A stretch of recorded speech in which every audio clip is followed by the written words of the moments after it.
این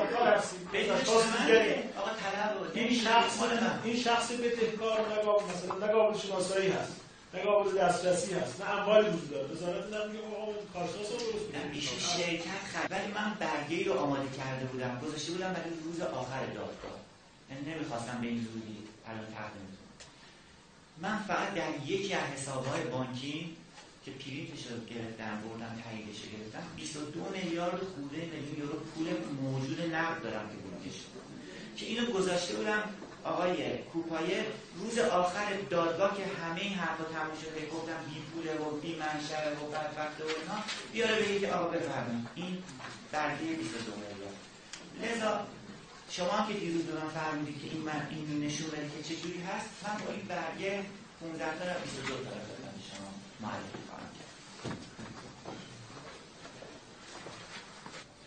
متهم در طی چندین جلسه گذشته از آمادگی جهت پرداخت بدهی ظرف مهلت‌های 48 ساعته به کمتر یا بیشتر صحبت کرده است.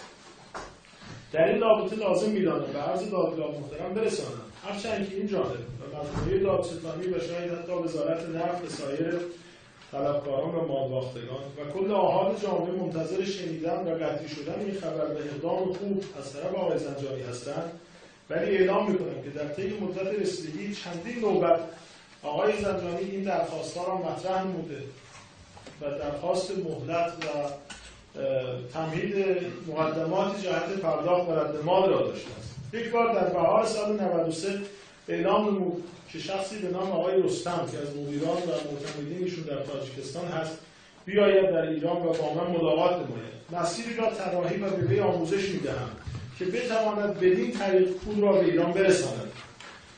2 هفته مهلت خواست که این کار با هماهنگی بازپرس محترم پرونده انجام گرفت. مهلت داده شد، همه مقدماتی که مورد انتظارشون بود فراهم شد، ولی خبری از مدت پول نبود.